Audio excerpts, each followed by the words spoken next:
Good evening. This is Evening News on Raymond TV. I am Annie Babagbekelolua. On national news, claims by the Senate Chief Whip, Senator Orji Uzor Kalu, that the federal government is the one funding the various road projects in Aba, the commercial capital of Abia State, may have landed him into trouble as one of the major contractors handling the project has threatened to sue the former governor if he failed to retract the claims. Kalu had, during the electioneering campaign of his brother, Mascot Uzor Kalu, credited the ongoing road infrastructural revolution in Aba to the federal government through his intervention.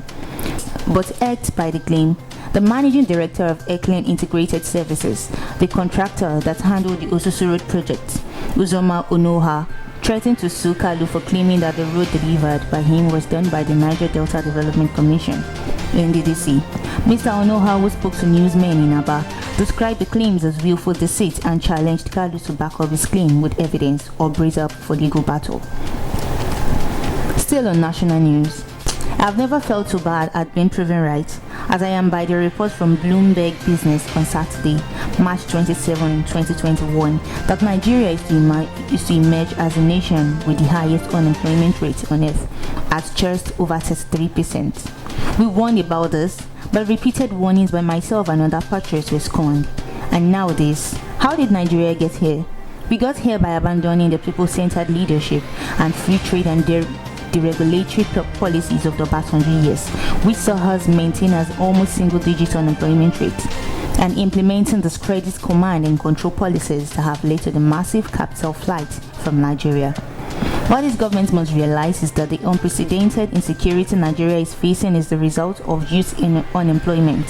Idleness is the worst feature of unemployment because it channels the energy of the youth away from production and towards destruction, and that is the children in school. On international news, 2 households or group of up to 6 people are not able to meet outside in England again as the stay-at-home COVID restriction order comes to an end. Outdoor sport facilities, including tennis courts and golf courses, have reopened, and organized outdoor sports are resuming in the latest season. Weddings are also on again, attended by up to 6 people.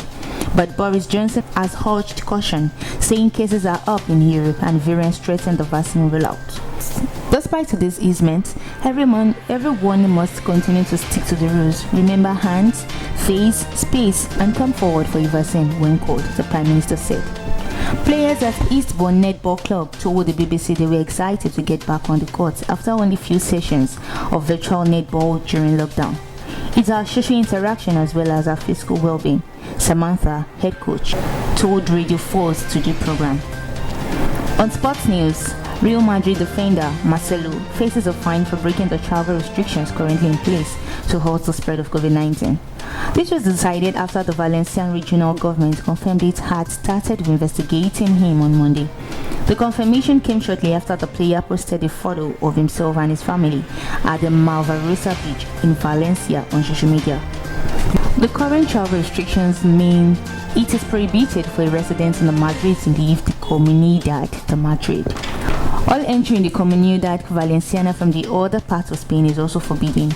For the Real Madrid player to take a family photo at a beach in Valencia, he must have done both. According to the current regulations, fines for breaking travel restrictions range from 60 to 600 euros. The defender and his family also face another fine for their behavior, given that none of them were wearing face masks in the photo, and failure to wear a face mask outdoors is penalized with a fine of 100 euros.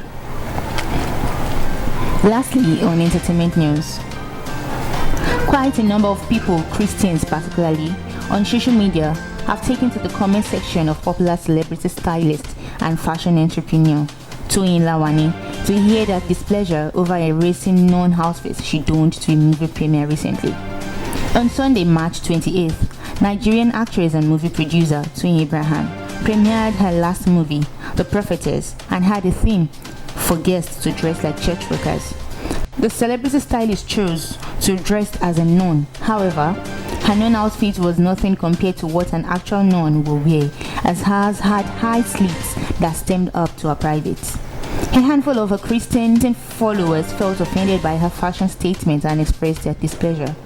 According to them, she wouldn't dare make this fashion statement using a hijab. too, he responded to some of the comments as well. That is all we have for evening news on Remo TV.